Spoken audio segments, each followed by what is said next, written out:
Telangana deputy CM బట్టి Vikramarka CPM రాష్ట్ర కార్యాలయానికి వెళ్లారు. పార్లమెంట్ ఎన్నికల్లో కాంగ్రెస్ కు మద్దతు ఇవ్వాలని సిపిఎం నేతలను కోరారు బట్టి. నిన్న కేరళలో సిపిఎం కు వ్యతిరేకంగా సీఎం రేవంత్ రెడ్డి మాట్లాడిన తర్వాత బట్టి విక్రమార్క సిపిఎం కార్యాలయానికి వెళ్లడంపై ఆసక్తికర చర్చ జరుగుతుంది. కేరళలో రేవంత్ చేసిన వ్యాఖ్యలపై సిపిఎం శ్రేణులు మండిపడుతున్నాయి. పార్లమెంట్ ఎన్నికల్లో మెజారిటీ స్థానాల్లో గెలుపొందేందుకు అధికార కాంగ్రెస్ పార్టీ పావులు కదుపుతోంది. సిపిఎం మద్దతు కూడగట్టేందుకు డిప్యూటీ సీఎం బట్టి విక్రమార్క చర్యలు చేపట్టారు. సిపిఎం రాష్ట్ర కార్యాలయానికి వెళ్లి తమ్మినేని వీరభద్రంతో పాటు పలువురు ముఖ్య నాయకులతో బట్టి సమావేశమయ్యారు. ఇండియా కూటమి మిత్రపక్షంగా సిపిఎం ఉంది. అందులో భాగంగానే ఆ పార్టీ మద్దతు అడిగేందుకు ఈరోజు రాష్ట్ర నాయకత్వాన్ని కలిసి మద్దతు కోరేందుకు వచ్చాము. గత అసెంబ్లీ కలిసి పనిచేయాలని భావించాం, కానీ కుదరలేదు. జాతీయ పార్టీ ఆదేశాల మేరకు సిపిఎం పార్టీ శ్రేణులను కలుస్తాం. మద్దతు అంశంపై ఆ పార్టీ జాతీయ నాయకత్వంతో మాట్లాడి చెప్తామని హామీ ఇచ్చారు.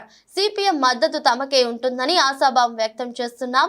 అసెంబ్లీ ఎన్నికల్లో వారు అడిగిన సీట్లు ఇవ్వలేకపోయాం. భవిష్యత్తులో మా వంతు సహాయ సహకారాలు ఉంటాయని తెలిపారు. మిగతా మహిళా ఉద్యోగస్తులందరికీ కూడా ప్రతి నెల జీతాలు టంచన్గా అందేటువంటి కార్యక్రమాన్ని చేపట్టబోతా ఉన్నాం. ఇప్పటికే మొదలుపెట్టాం.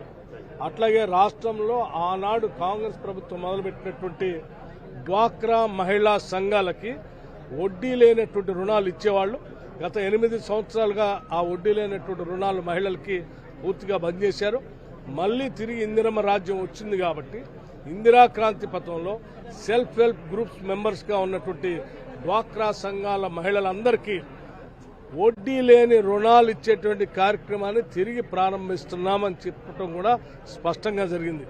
రాష్ట్ర ముఖ్యమంత్రి రేవంత్ రెడ్డి గారు మిగతా మంత్రులు అందరూ కలిసి కూర్చొని మనం ఈ రాష్ట్రంలో ఉన్నటువంటి మహిళలందరూ మనం మహాలక్ష్మిలాగా చూసే కార్యక్రమాలను ఇప్పటికే కొన్ని గ్యారంటీలు ప్రకటించాం. ఆ గ్యారంటీలతో అందుకే రాష్ట్రంలో ఉన్నటువంటి సెల్ఫ్ హెల్ప్ గ్రూప్ మెంబర్స్ అందరికీ ఇదే భద్రాచలం శ్రీ సీతారామచంద్ర స్వామి దేవస్థానం నుంచి ఒక మంచి శుభవార్త చెప్పాలనేటువంటి ఆలోచనతో వడ్డీ లేని రుణాల్ని తిరిగి మహిళా సంఘాలకు మొత్తానికి ప్రారంభం చేయబోతా ఉన్నాం.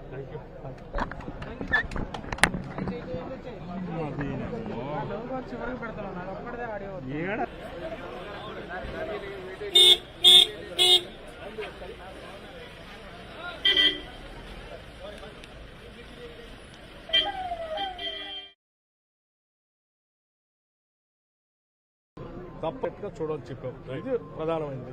రెండో అతి ముఖ్యమైన విషయం ఏంటంటే గత కొన్ని నెలలుగా ఆశా వర్కర్స్కి, అంగన్వాడీ